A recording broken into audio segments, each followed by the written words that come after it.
Ever wonder how some ancient piece of wisdom could actually guide your life today? Well, we're about to dive into this really powerful section from the biblical letter to the Ephesians that gives us an incredible guide for personal transformation. So right out of the gate, we get this really central but kind of strange command.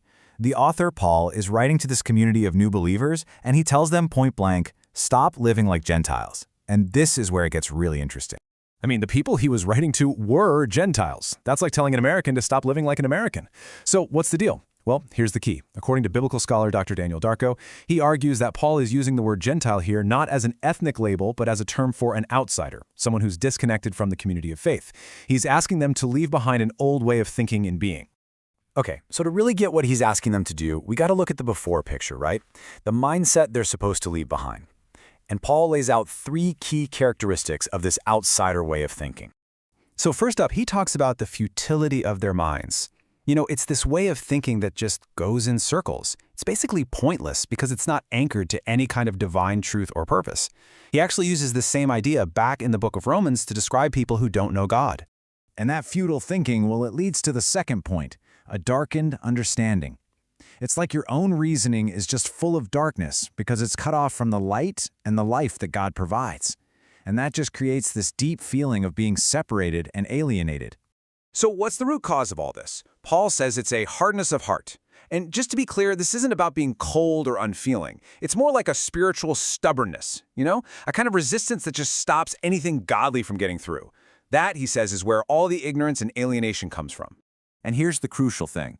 This whole internal state, this futile, dark, hard mindset, it wasn't just happening in their heads. No, it had massive, real-world consequences.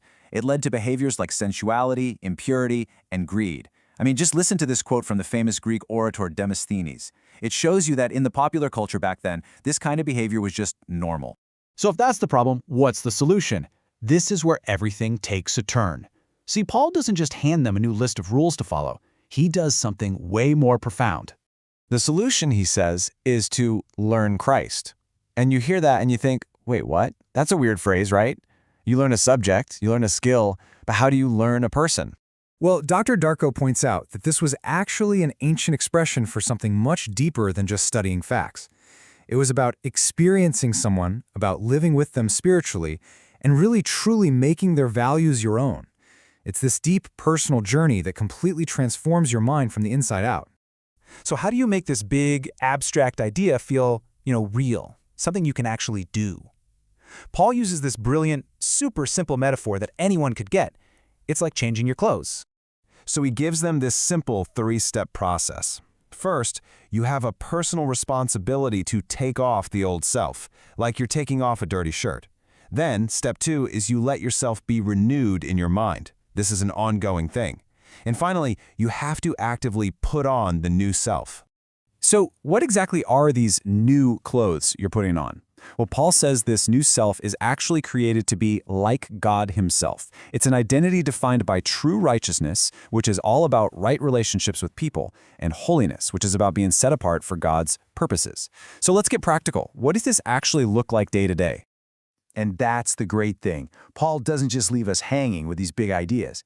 He gives 4 super practical, down-to-earth examples of what it looks like to wear these new clothes in your daily life.